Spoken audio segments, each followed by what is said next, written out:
Good evening, ladies and gentlemen, and fellow councillors. The presiding member tonight, Deputy Mayor Barry Winmar, I declare the meeting open at 5:30 p.m.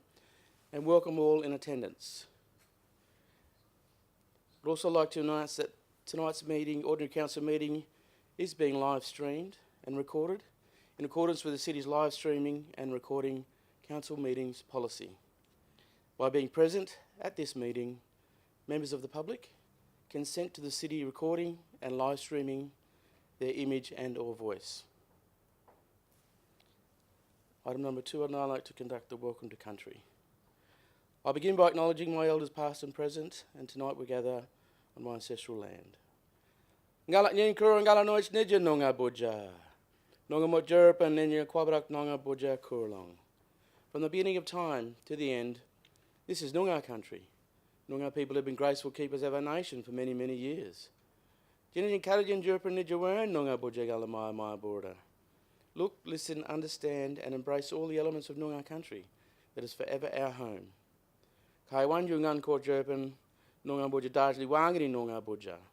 welcome. My heart is happy as we are gathered on country and meeting here on Noongar country. I would now like to call on Councillor Ivor Penny for the City of Kwinana's council response. On behalf of the presiding member, it gives me great pleasure to welcome you all here, and before commencing proceedings, I'd like to acknowledge that we come together tonight on the traditional land of the Noongar people. We pay our respects to the elders, past and present.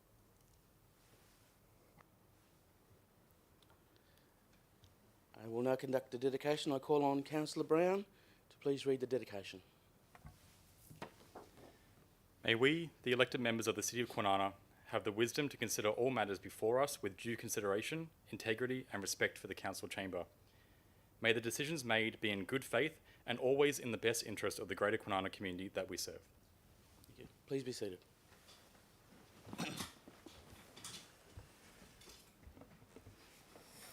So move on to item number 4, attendance, apologies, leave of absence.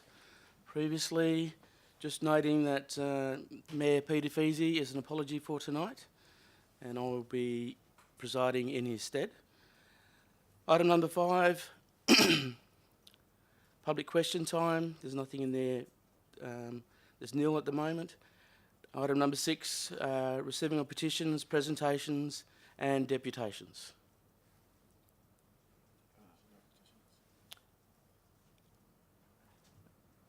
Go to 6.1, there's no petitions, there's nil. 6.2, there are no presentations. Now move on to item 6.3. We have deputations under 6.3.1. Lorraine Elliott, Planning Services on behalf of Mahamivana Buddhist Monastery of Perth in relation to item 17.1-DA10870, Place of Worship, Lot 164, number 7. Bourne Road, Casuarina. Please come forward. Good, thank you. Yes, I'm Lorraine Elliott. I'm speaking in relation to the proposed place of public worship that it's proposed at 7 Bourne Road, Casuarina.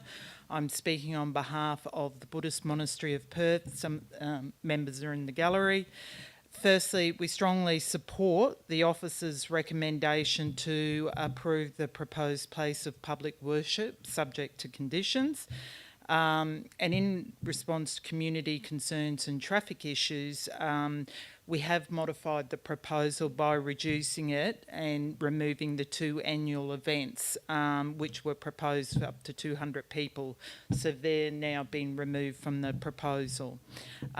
We agree with the planning comments that were in the council report, namely the following: that the land use is appropriate in the rural zone. All trees will be retained on the site. Most of the existing buildings will be used and comprise most of the development. There are some new buildings and they match the existing character of the area and are also partially screened by existing vegetation. The proposal also complies with the Environmental Protection Noise Regulations 1997. and the final traffic report and road safety audit demonstrate there will be safe access, egress to the site, and generated traffic will not be unsafe or detrimental to the local road network. And there will also be plenty of on-site parking. We support the majority of the conditions, although we did request a couple of minor changes, which I understand have been undertaken, and there's been an additional memo given to councillors.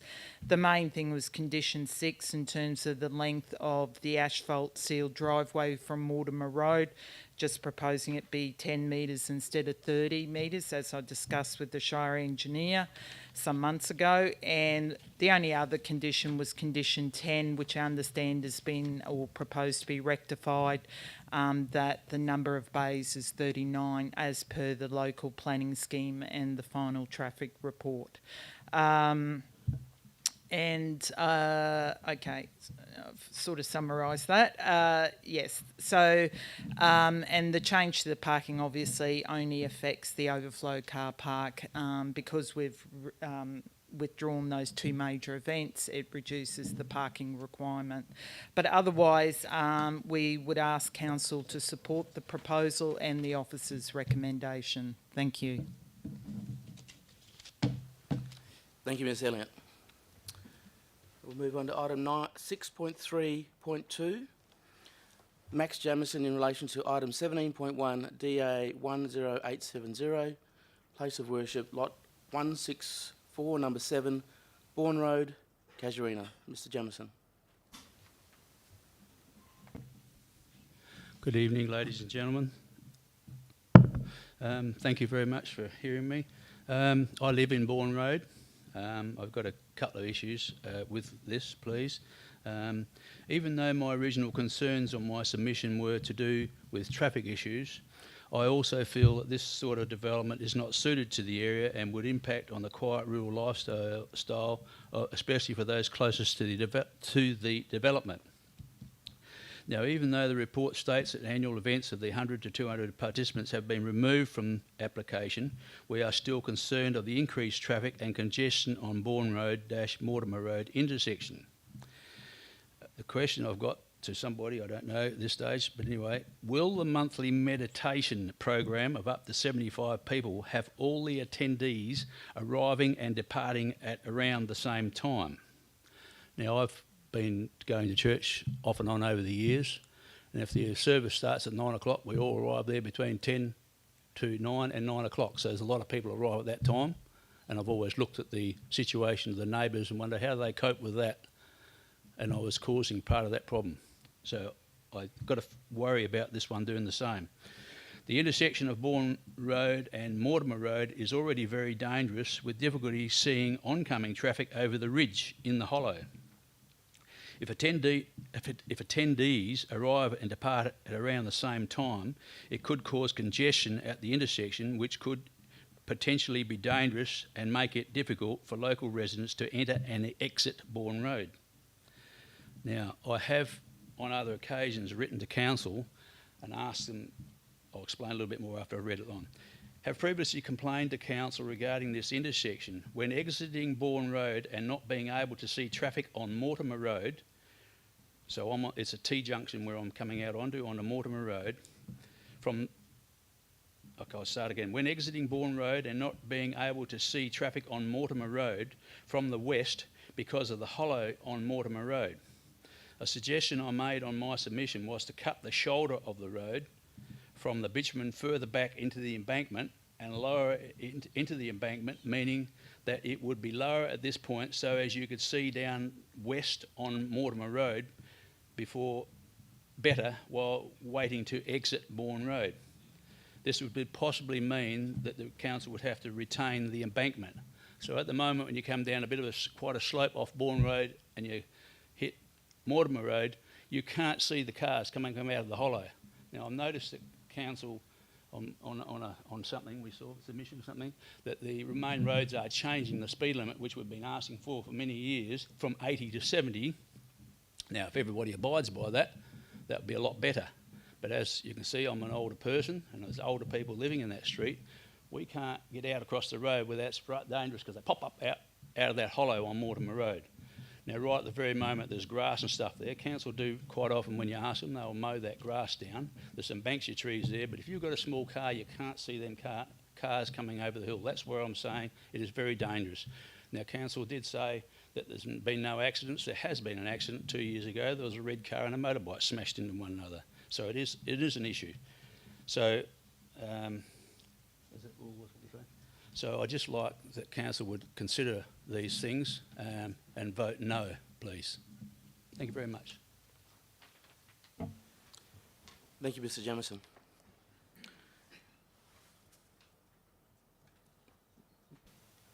Mr. Elkin, is there anything in response that you could explain around Yeah, through the previous incidents at that location? The chair, the city's not aware of any incidences at that location. We go through a 5-year crash history, and we do it each year. So for many years, there hasn't been a pattern of accidents there. We are aware that the sight line is short, but the shortness, it means that if you don't spot the car coming over the ridge, and you leave late, that car does have to slow down as you pull out, so it's inconvenient. But the lack of accidents suggests that it's not to the point of being dangerous. However, recognising the problem with the intersection, we have been working with Main Roads to look at ways we can resolve it in the short term.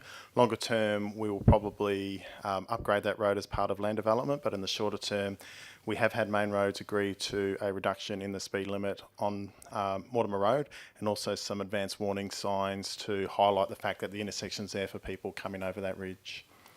While I've got the opportunity, I'll also talk to the congestion, because it is something that was dealt with as part of the traffic report. So the traffic report considers what happens when the vehicles arrive and when the vehicles leave the premises, and for that bigger once a month event. And what it does, it determines the level of service for intersections, and this is done for all intersections across the metropolitan. So traffic light intersections will have this same process applied to it, and they have a categorisation of intersections from A to F. We have Fs in the city, we have Ds and Es in the city, and in this case, even with that added traffic, because the volume of traffic to that intersection combined with a very small number of vehicles that would service this development, it still ends up in an A level intersection, so we wouldn't consider that to be a congestion issue. Thank you, Mr. Elkins. Next item on the agenda, item 7, confirmation of the minutes. Minutes of the ordinary council meeting held on the 23rd of October 2024. The recommendation is that the minutes of the ordinary council meeting held on the 23rd of October 2024 be confirmed as a true and correct record of the meeting. Have a mover for that? Councillor Sargent, seconded. Councillor Wood, thank you. Item number 8, declarations of interest.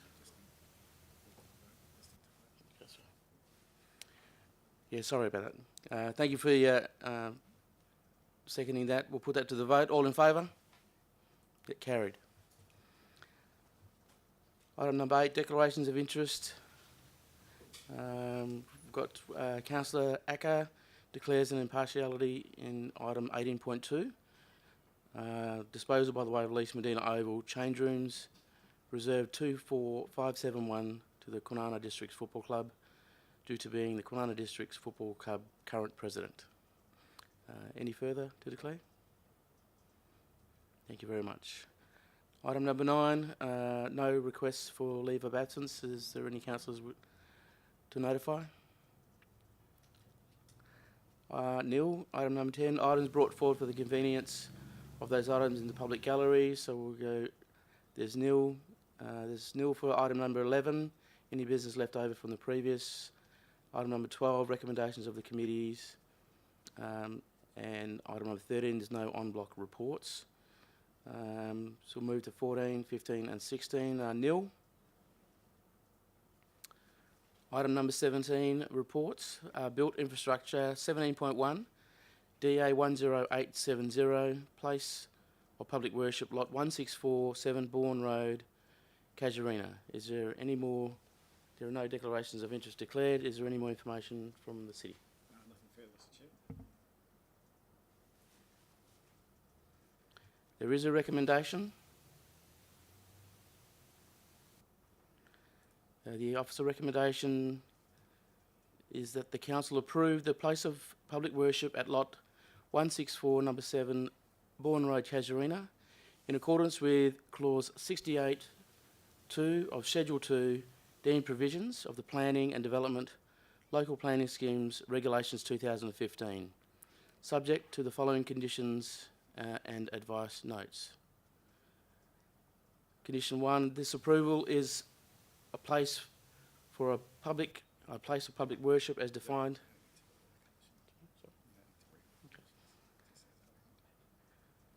Do we need that? Yeah. So we will note that there is an amendment number 6, which was identified earlier. That amendment now reads, prior to the occupation or use of the development, the first 10 metres of the driveway to Mortimer Road must be constructed of asphalt to the specifications and the satisfaction of the City of Kwinana. An amendment to number 10, a minimum of 39 vehicles, parking bays must be provided and clearly marked on site to the satisfaction of the City of Kwinana. The design of vehicle parking and access must comply with AS 2890.1 as amended. Accessible parking areas must comply with AS 2901.6 as amended.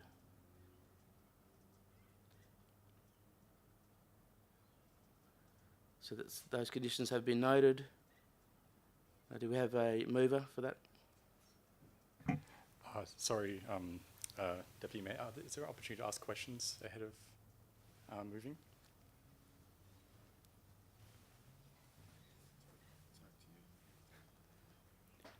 Councillor Brown? Thank you. So just in relation to the questions raised by Mr. Jameson earlier, just perhaps in fairness to make sure we got an answer to the question in full, Mr. Jameson raised, I guess, traffic management immediately prior to, I think, the event or the gathering with 75 people and immediately after, and how that is being considered. So I just want to make sure that was answered in full. Yes, through the chair, the answer I gave was the answer to that specific question of the traffic report identifies 25 vehicle movements at peak, which would presumably at the start and finish of those once a month events. And when they model that through the intersection, it still results in an A-level level of service. So it's very, very little increase in traffic through that intersection. Okay, thank you. Any further questions? Councillor Sargent? Thank you, Deputy Mayor Winmar. On the back of that, with especially looking at the submissions from our community, this is, I guess, the short-term plans, as Mr. Jameson brought up as well, that they have felt that this is a safety concern for a while. Can you speak to, are there any long-term implementation to potentially address this going forwards as development increases in the area, to mitigate the risk of that crest? Sorry, and hollow, if I'm not speaking correctly there, sorry. Mr. Elkins? Yeah, through the chair, we assess the whole of the city every year for road safety issues. Particularly, we focus on intersections, but we look at lengths, and you'll see some of the work we do through the year. You'll notice 3 roundabouts in the last 12 months have had some pre-deflection added. We've got a project happening in Wellard over the next 2 years based on our annual review of incidents and accidents within the city. So this intersection, like all intersection, is reviewed. We haven't identified a single accident in the last 5 years, and because we review that same intersection every year we go back 5 years. So there isn't a pattern of accidents that would suggest a need for treatment. We have recognised the concern from the residents, and based on that, we've worked with Main Roads to reduce the speed limit and to put in additional signage. Over time, with increased residential development, it's likely we would, through a DCA approach, upgrade Mortimer Road, and that at that time, we recognising that at that point there'll be increased traffic flows and that risk does increase, we would then look to remove the crest or fill the dip in, one or the other, or do something with that. But at this point in time, there's no pattern of accidents that would suggest anything further was required. Councillor Sargent, further question?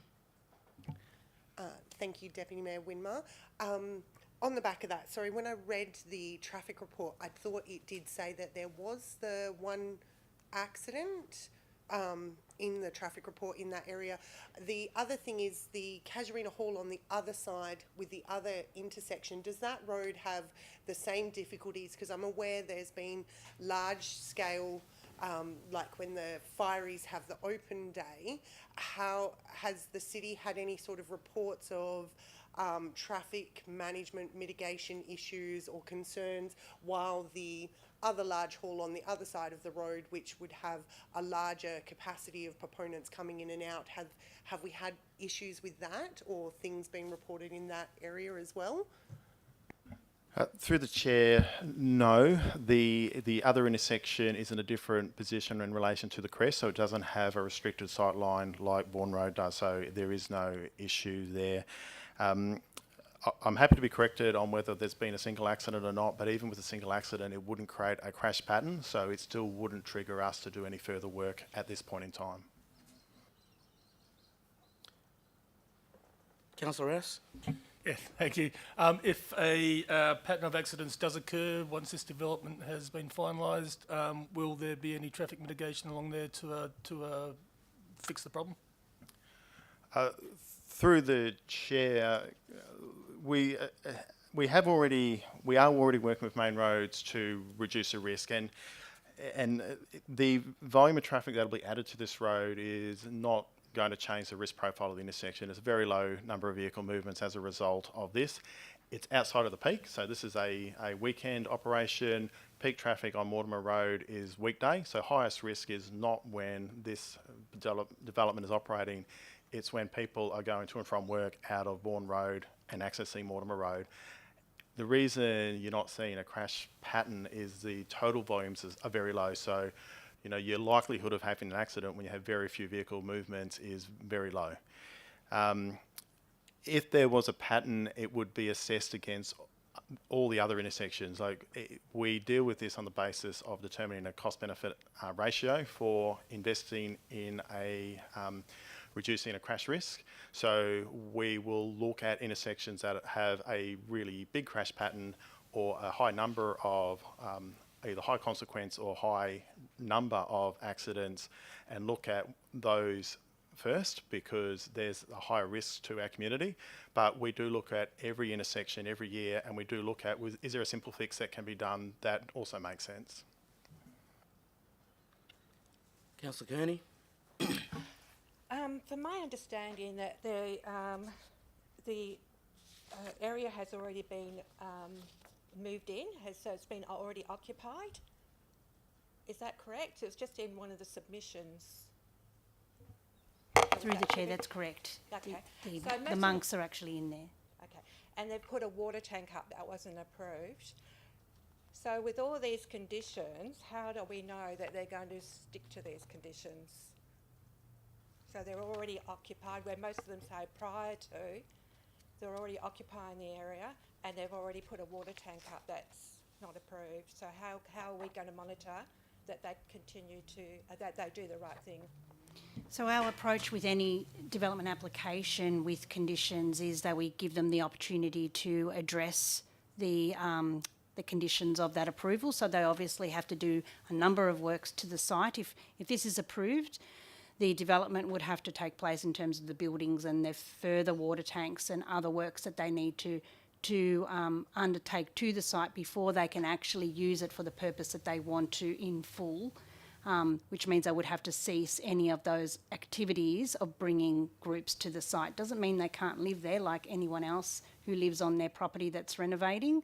They could still stay there, but they just can't use it as a place of worship until they actually have the works in place, the parking provided, access points in place, and all the other requirements. So that will be part of the condition of the checks and balances through the building approval. So planning is the first step, then they go through their health approvals as well as their building approvals, and a lot of those are subject to the development application being fulfilled.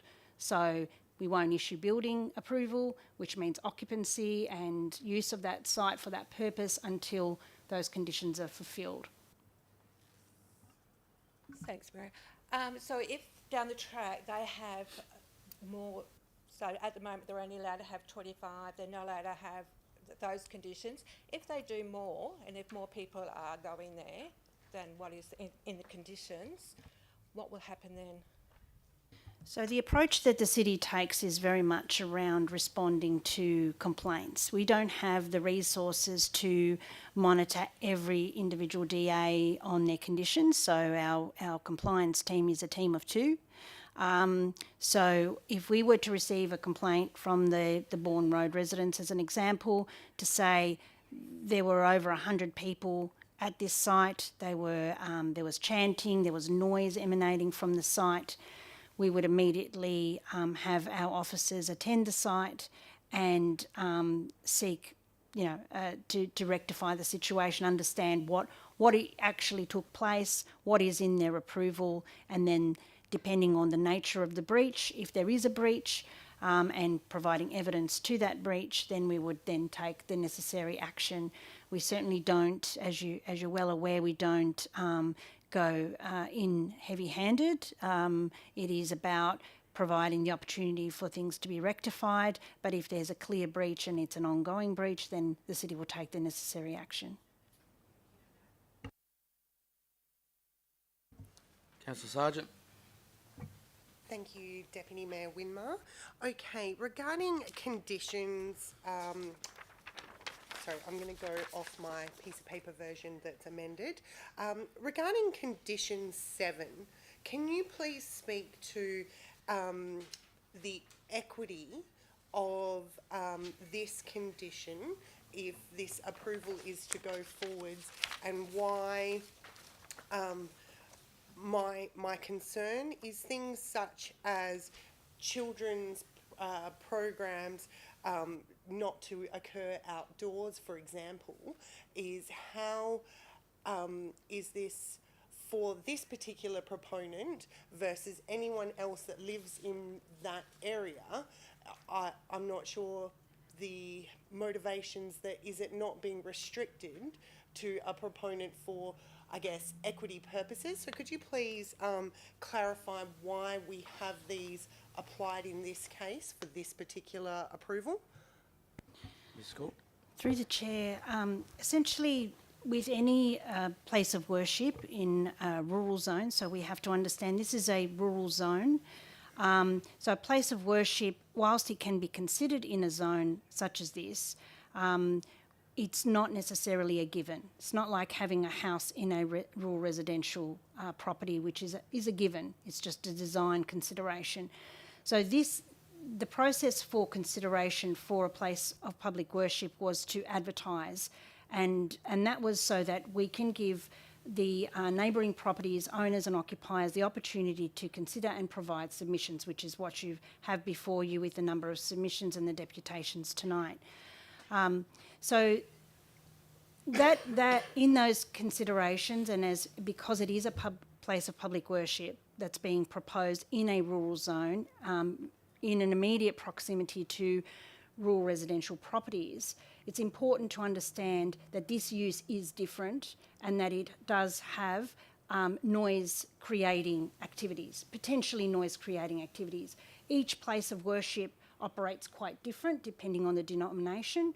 So it's important for the applicant to demonstrate to the city officers that they had undertaken the necessary acoustic assessments in accordance with the activities that would be occurring as part of a place of worship. So for this particular place of public worship, all their programs are around teachings and around Buddhist practices, and they are undertaken indoors. There is no amplified noise outside of the building, and it was important to ensure from the residents surrounding the area and those adjacent to the area that they understood that the operations were to occur indoors. So it doesn't mean that children who are attending the site for their 2-hour sessions as part of this proposal wouldn't be outdoors. That is what we would expect in any use, whether it's residential or a public place of worship. But it enables the operations of the public place of worship to occur and give some confidence and to those surrounding as to what is occurring and how it should occur, so it doesn't impact on the general amenity of the surrounding area. So coming back to the example that was, or the question that was asked earlier around if there was a complaint around activities occurring outside of the building and they were related to the core function of the activity, then we could take action. If it is, however, children playing outside in a normal course of activities and the noise levels are within the normal reasonable noise levels during the daylight hours, that would be expected of any property within the city. There is no compliance matter. So it really is around structuring that compliance around the use that is operating at that site. So if it was a different type of use, then the acoustic treatment and assessment would have determined a different set of conditions based on the use. So it's very specific to this use. Hope that answers the question.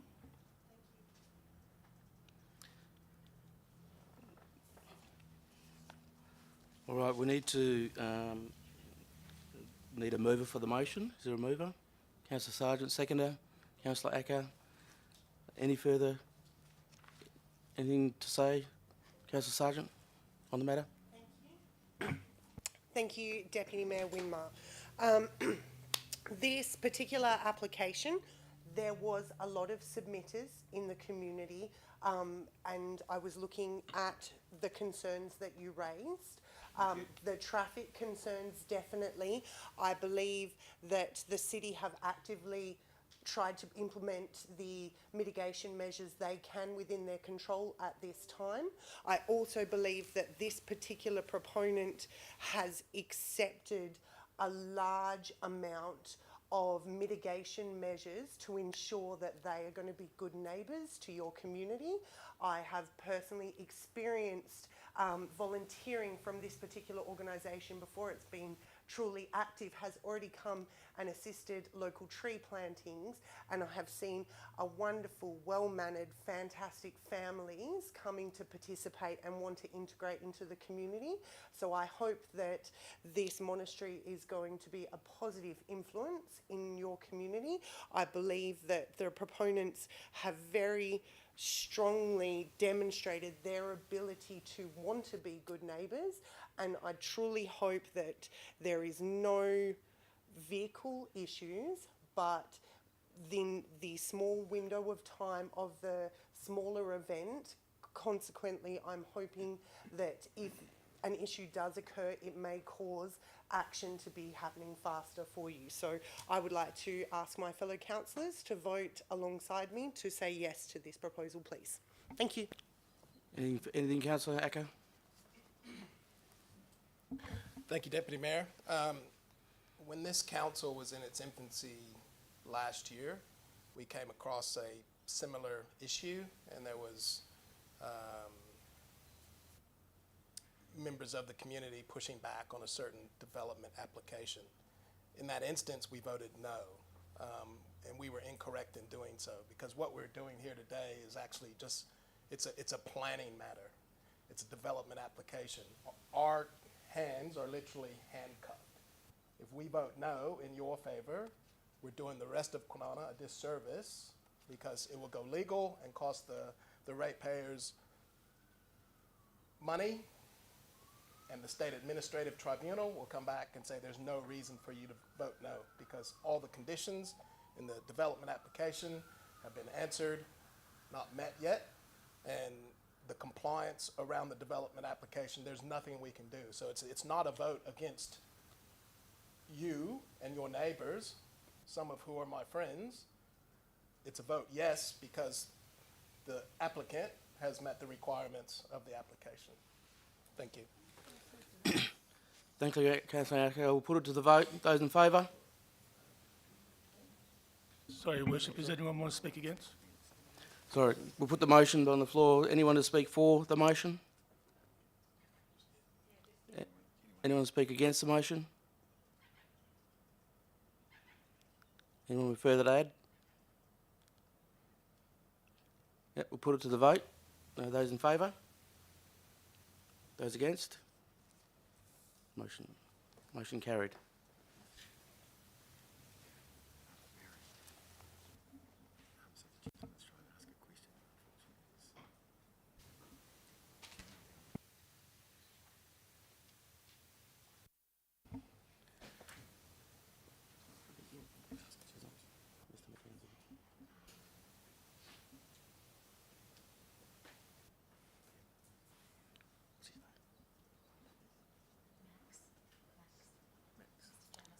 Mr. Jamieson, you had a question? Yeah, please. Thank you very much for your questions, ladies and gentlemen. Can you please do something about just at least grade the edge of the road a little bit deeper where the water runs? That'll be just something towards it, please. I don't want to be the first person killed there. That's all I ask, please. Thank you. Thank you very much for your discussions. We're going to go now, so thank you very much. Mr. Jamieson, thank you very much for the input. We'll pass it on to the officers to have a look at that and yeah, to where it's at. Just grade it down about 6 inches. I don't think you need to retain the wall or anything. If you just do that, it's just so we can just see a little bit better over the hill. That's all we ask. Yeah. Mr. Hawkins has taken note, so thank you very much. I'll move on to the next item, item 17.2, DA 10969, brewery, use not listed, lot 10714 Seabrook Way, Medina. Is there any more information for this item from the city? Nothing further. We have an officer recommendation.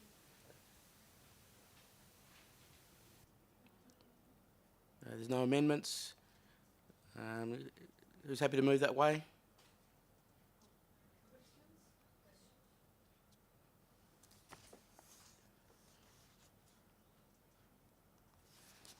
Yeah, any questions from the floor?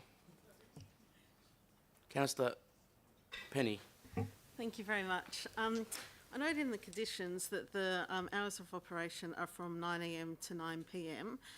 With live music restricted to only occurring indoors on a Sunday between 12 noon and 4 p.m.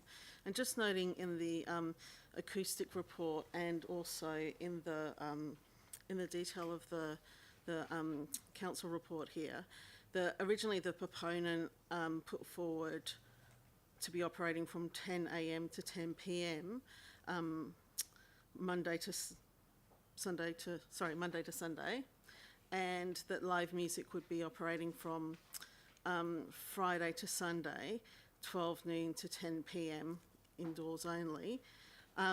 And that was changed by the proponent after a request for more information from the city. And I just wondered if you could speak to, you know, what additional information was required and why that change was made. Mrs. Cook? Through the chair, my understanding is that the conversation was around the adjacent proximity to the residential areas, and that they would need to model on that basis of those hours, and that there may be the potential that they weren't meeting. When you get out of a certain range in terms of hours, then there's potential greater impact on noise and amenity impacts on residential areas. So I think from the proponent's point of view, I believe this is what may have occurred. They may have felt that it's just getting a little bit too difficult, and they were of the view, let's reduce it down as a starting point and mitigate any potential impacts in this first stage of the brewery before potentially expanding further if they wanted to down the track. Supplementary question, Councillor Penny. Thank you. What's the process if that condition was to be revisited, say, after operation? Because just on the surface, it certainly makes more sense that a business of this type or use would be open from 10 a.m. to 10 p.m. rather than 9 a.m. to 9 p.m. So what is the process to revisit those conditions? They would have to go through should this be approved and those conditions established, they can seek an amendment to the conditions of the approval, and then it would go through, again, a very similar exercise of being advertised that we want to adjust our hours. And that when it's operating, it's much easier to then assess that impact because you know what their activities are unless they're introducing anything new. It would go, as I said, in a similar process, advertised, and be able to seek submissions on that basis of the change. And then it would, subject to our planning scheme of the day, may not even need to come to council, or may be considered under delegation, but under the current situation with our scheme, it may need to come back to council.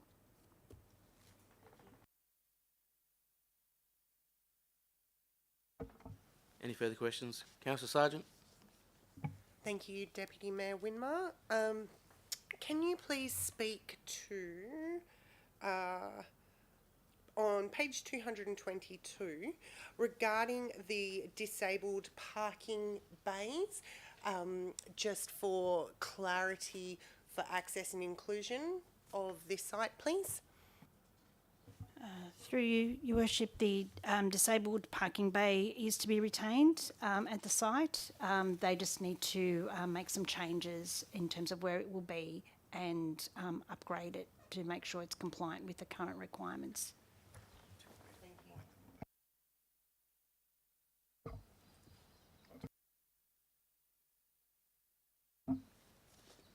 Any further questions? Okay, we've got a recommendation. Who wants to move that way? Councillor Penny, seconded Councillor Sargent. Anything further? Councillor Penny? Yeah, I'd just like to say that the Medina Industrial Area is a unique and picturesque area of Kwinana, and this development application represents the opportunity to generate a significant attractor to the area, and it provides a really good example of local businesses working together to make the most of available space in that light industrial area.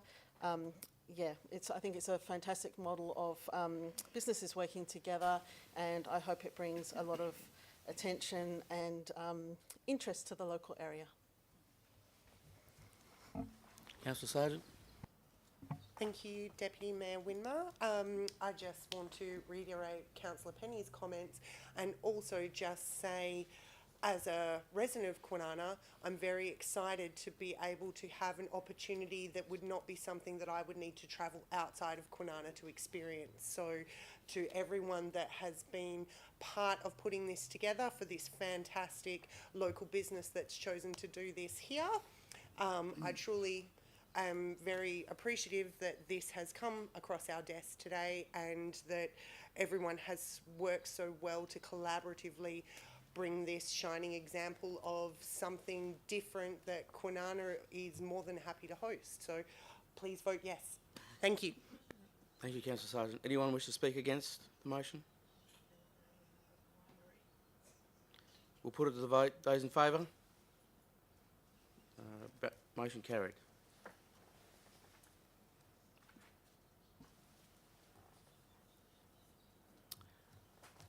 Okay, we move on to item 18, reports, civil leadership. 18.1, monthly financial report, September 2024. We have a recommendation. Any questions? Anyone want to second that? Councillor Rouse, move that way. Seconder, Councillor Sargent. Anything from you, Councillor Rouse? No, thank you. Councillor Sargent? Anyone wants to speak against the motion? Put it to the vote. All in favour? Motion carried.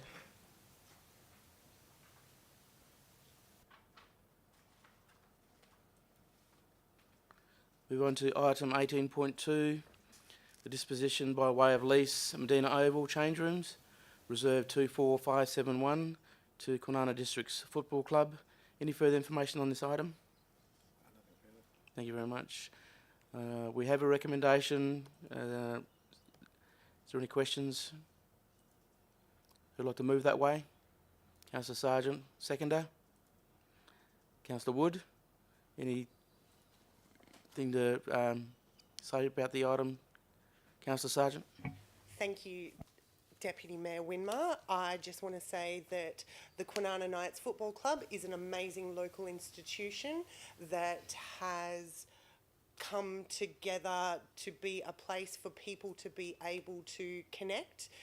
There are not many places in Kwinana where men can gather as much as well, and my experience through the New Gen Free feed and just seeing a safe place for even men that aren't playing football to be there, as well as the health and act, belong, commit, the morals behind it all. I truly support this organisation, and I'm very proud that the council has recognised this and is choosing to continue to support it. So again, I highly encourage us all to vote yes. Thank you. Thank you, Councillor Sargent. Councillor Wood, anything to add?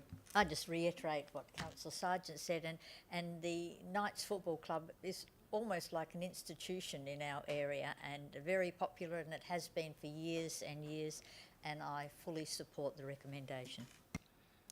Does anyone wish to speak against the item? Just noting Councillor Acker's declaration. We'll put it to the vote. Those in favour? Motion carried.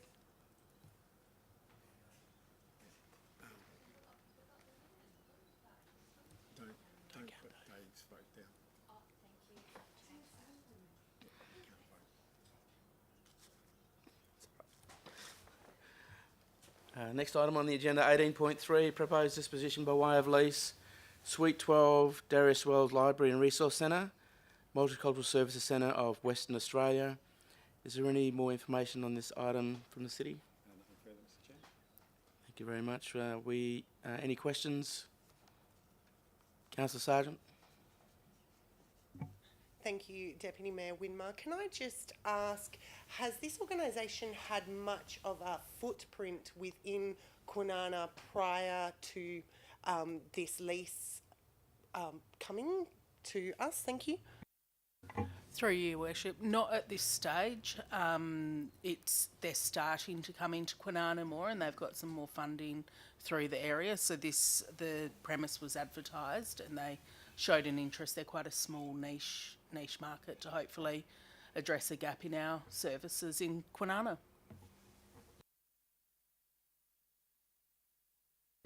Thank you, Councillor Sargent. Anything further?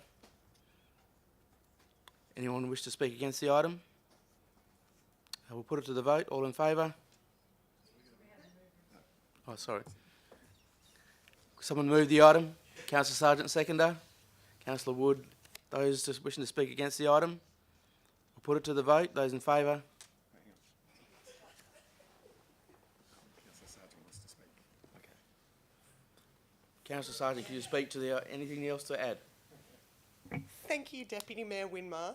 I just am really excited to have a new organisation, especially in the cold space in Kwinana, choosing to operate from Kwinana, because a lot of NGO funding for our community works on a region, and sometimes those end up in Rockingham more because they might have a slightly larger population. So to know that this new organisation and that the city has managed to secure this fantastic opportunity to utilise this for the cold community, I just take my hat off, and I'm really, really proud to see this happening. Thank you.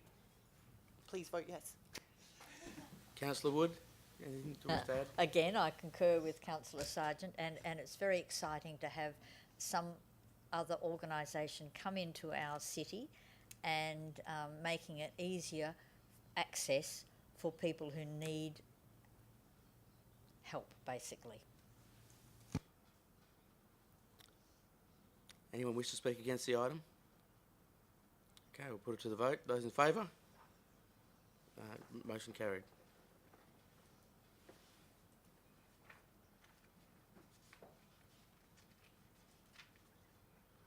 Item 18.4, November 2024 budget review.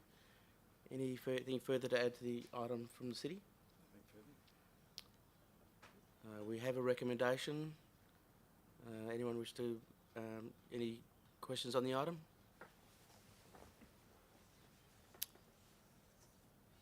I need a move for the item. We have a mover. Councillor Acker, seconder. Councillor Sargent. Councillor Acker, you speak to the item? Councillor Sargent? No, thank you, Deputy Mayor. Anyone wish to speak against the item? We'll put it to the vote. All in favour? Motion carried. Thank you.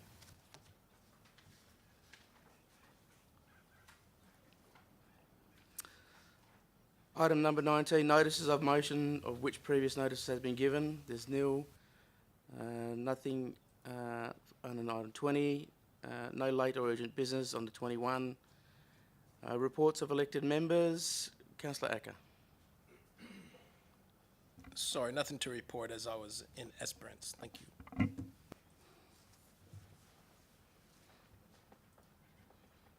Councillor Brown. Thank you, Deputy Mayor. So since the last Ordinary Council meeting on Friday the 25th of October, I attended the 2025 season launch for Kalini Arts Centre. And here guests were given a sneak preview of what's to come over the next 12 months, including smash hit musicals, comedies, national and international artists, and community workshops and more. It really does look like there's going to be something for everyone in Kwinana on the calendar over the next year, and our city's premier arts centre will continue to build its reputation as a go-to spot for entertainment in the region. I note that if those listening at home or in the chamber are looking for something a bit sooner, they should be sure to check out Come From Away, launching at Kalini Arts Centre this month, a remarkable true story about 7,000 plane passengers who were stranded in a small US town during the events of 9/11. On Monday the 28th of October, I attended a briefing from the Australian Radiation Protection and Nuclear Safety Agency, hosted by the Perth Southwest Metropolitan Alliance, focused on activities related to AUKUS. On Thursday the 31st of October, our special mention must go to all the trick-or-treaters who celebrated Halloween. I experienced this in my local area of Homestead Ridge, and I have to say the community spirit was off the charts, with streets full of families and children dressed up in really awesome costumes. I know the sentiment experience was matched across the city of Kwinana, with plenty of neighbours connecting and getting to know each other throughout this fun occasion. On the topic of Homestead Ridge, since the last Ordinary Council meeting, I did speak to a lot of residents in Homestead Ridge who shared concerns relating to the issuing of the Fire Hazard Compliance Notice 2024-2025. Following extensive consultation with the City of Kwinana, there was an expedited release of clarifying questions and answers to every household in the area, and a number of Homestead Ridge residents asked me to pass on their appreciation for that happening. On Friday, the 1st of November, I attended the 91st meeting of the Cockburn Sound Management Council, kindly hosted by the Department of Primary Industries and Regional Development. Items on the agenda included updates on the Cockburn Sound Management Council data monitoring and reporting, updates from Westport on the environmental scoping document and marine geophysical surveys, and we received an introduction to the Garden Island Fishing and Aquatic Association. On behalf of the City of Kwinana, I provided updates to the Council on the adoption of our city's first environmental strategy back in August, the current steps being taken to prepare the city's coastal hazard risk management and adaptation plan, and I provided a brief update on the city's continued consultation with Westport. And on Tuesday the 12th of November, I attended the Australian citizenship ceremony held at Medina Hall, where we welcomed and celebrated around 70 of our newest Australians. Thank you. Thank you, Councillor Brown. Sorry. Right, this week is Seniors Week, so I attended Monday night the opening of, which was run by the Savvy Seniors, and they did an awesome job. Also attended the Citizenship last night and the Rotary Festival on Saturday, which went very well. Congratulations to Rotary for doing such a great job. I also attended Oh My God on Friday night with my 3 grandchildren, and my 9-year-old grandson said it was the best night of his life. So you guys did a fantastic job. That's all from me. Thank you, Councillor Kearney. Councillor Penny? Thank you. On the 25th of October, I had the great honour of representing the city at the Gilmore College graduation. It was a wonderful evening and filled me with immense pride for our community, watching all the graduates head over to their head on to the next phase of their lives. Kennedy Baptist College did such a beautiful job in hosting, the graduates from Gilmer College. I will say it would be a wonderful thing to have that graduation ceremony take place in Kwinana, and I look forward to a large-scale suitable venue coming online in the coming years that could we will be able to host that event locally to ensure that more family members and more of the community can get to celebrate our young people graduating. On the same evening was the Kulin annual program launch, which I wasn't able to see the whole event, but I did pop in at the end of the evening and got to partake in some of the conversation in the foyer, and there was such a buzz in the air. People were really elated by the program that's being presented by Kulin Arts Centre, and we're in for a very exciting year with lots of very proud moments. So keep up the good work to everybody in the team, and looking forward to a fantastic year of art, community and celebration. Also attended the Rotary Fair on the 9th of November. Again, a fantastic community event, really wonderful crowds, and great to see so many local businesses and stall holders present, and just, always a great day to catch up with people. Unfortunately, I wasn't able to attend the OMG event in the evening on the 8th or 9th of November, but I will say that my community group chats were buzzing with photos and just positive things to say about the event. It really created such a warm and wonderful atmosphere throughout town, and it was great. Even though I wasn't able to be there, my message streams were flooded with images and remarks from people from Wellard and from Medina and all around. So well done, everyone, for that event. And attended the Bullamara Consultative Committee on the 11th of November, and also attended the AUKUS Perth Southwest Metropolitan Alliance briefing on the 28th of October, and I do believe there will be a public forum in the coming months, so stay tuned for that one if you are interested. Thank you. Thank you, Councillor Penny. Councillor Rouse? Nothing to report, Mr Deputy Mayor. Thank you, Councillor Rouse. Councillor Sargent? Thank you, Deputy Mayor Winmar. Sorry. I was organised and I have pre-written my report this week. So, since my last council meeting, I've had the honour to attend the OMG Festival that had an amazing community atmosphere that was a unique experience for our community to enjoy. Great work to all who were involved in the delivery of the event, and I'd also like to do a special shout out to Lotteries West and Fremantle Ports to offering their sponsorship to make this unique and vibrant opportunity for everyone to go and see. I've got to reiterate what my fellow councillors have said, nothing but positive feedback of people going, I've never seen that before, and that's just exciting that came from Kwinana. I was privileged to attend the Rotary Kwinana Community Fair, where I saw so many familiar faces and was able to meet so many new friends. Thank you to Rotary Kwinana for your ongoing dedication in providing a great day for local organisations and small businesses to promote within our community. I was also dazzled by our senior community on Monday night, where they showcased all the wonderful ways you can act, belong and commit within our community. A highlight was learning the Superman dance along with Councillor Kearney and Councillor Wood. I believe our esteemed mayor decided that he would supervise and not participate, but that's okay. And it was also my great honour, alongside my fellow councillors, to participate in last night's citizenship ceremony. I would also like to take a moment, please, to thank all of our past and current serving service people for their dedication to upholding the freedoms that we live by in Australia. From my family to yours, we honour you and thank you for your service, as it was Remembrance Day this week. Thank you. Thank you, Councillor Sargent. Councillor Wood? I've performed all those duties required of me, and on the 7th of November I attended the Southwest Corridor Foundation held at the City of Cockburn, followed by the Environmental Forum. Coburn's Environment Officer Rory Darling gave a talk on Bibra Lake turtle deaths. Very sad. Between 100 and 120 turtle shells were found on the dried Bibra Lake. When the water dries up, the turtles burrow under the surface to wait for the next rains, and unfortunately, foxes can easily dig them up and eat them. Potential responses to this were piping in water from a nearby lake if the water is of sufficient quality, more rigid fox control, review of groundwater allocation with DEWA, there are extraction limitations, or harvesting water from stormwaters. There's a need for a long-term solution. The City of Cockburn is also investigating the establishment of a sustainability and environment reference group to provide the council with advice. This group would consist of 3 elected members, 2 community representatives, and 4 qualified industry representatives. The Environmental Forum then continued with discussions on various topics. Dr. Rochelle Stevenson from Murdoch University gave a talk on our friendly cities and communities. The old-style rat poisons, ARS, need the rats to eat it several times over a few days, and the rat is less toxic to bird life when it dies, or it is eaten before it dies.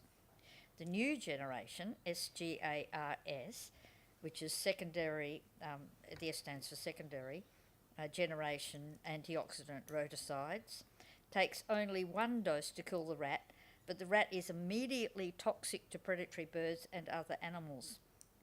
Australia is the only one of the countries in the world still using this second generation anticoagulant rodenticides, hard words to say. In a survey done by Murdoch, 70% of dying boobook owls were exposed to the SGARs, and greater than 50% had dangerously high levels of SGARs. Predatory birds are at high risk. The Murdoch University is trying to get SGARs removed from sale in the metro area. They would like local governments to make their ratepayers aware of the rodenticides and the implications of their use. Snap traps are the best solution. However, the first generation, GARS, is better than using SGARS. We then went on to discuss the turtle tracking program. There were 650 turtle trackers put in 6,000 hours, and approximately 2,500 turtles and 1,000 turtle nests were protected. In natural area management, the Perth Southwest Sediment Snapshots was lauded at the WA Stormwater Awards 2024 for their innovative approach to this hidden pollution problem. With fox monitoring, many councils wanted targeted control activated when there's a likelihood of upscaling of predation. Councils should coordinate to set times together when putting in their fox controls. There would be less chances of foxes being able to be missed due to moving across council borders. On the 28th of October, I attended the Australian Protection and Nuclear Safety Agency Forum held in Rockingham in relation to AUKUS, along with several other councillors. On the 9th of November, I attended both the Rotary Fair, which appeared to be a very successful event, followed in the evening with the Oh My God Festival held in the Grove. I was amazed at the number of people in attendance and joined in with their delight with the amazing puppets. On the 7th of November, I attended the Armistice Remembrance Ceremony in the morning and then attended the Seniors Week Sundowner launch event in the afternoon, which was absolutely fabulous to see the seniors having such fun. On the 12th of November, I attended the Citizenship Ceremony where approximately 70 people became our newest Australian citizens. It's always a very happy occasion, and I feel privileged to be able to share this important occasion with the new citizens. I also missed out on my notes that I attended the launch of the new programs that Colin is having, which was very exciting and lots of great programs coming up. Thank you. Thank you, Councillor Wood. A couple of things to report. I had some night leave, and on return, I was attended the Mayor, and it was an opportunity to attend the first joint venture between the Nala Kala Budja Aboriginal Corporation as part of their economic development strategy as part of the Western Trade Coast, where their joint venture with Tut Bryant. So we're there to launch that officially, which will open pathways and jobs and opportunities for members of GKB and members of Kurana to be able to look at pathways to jobs in the future and jobs along that strip. I would like to say a big shout out to the city for organising our strategic planning session.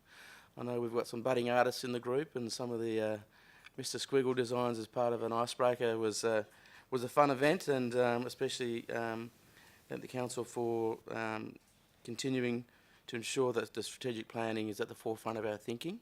And as we're moving through the council in our term, we'd also like to let the community know that the city and the future is our priority, and we want to ensure that things are put in place to cover that.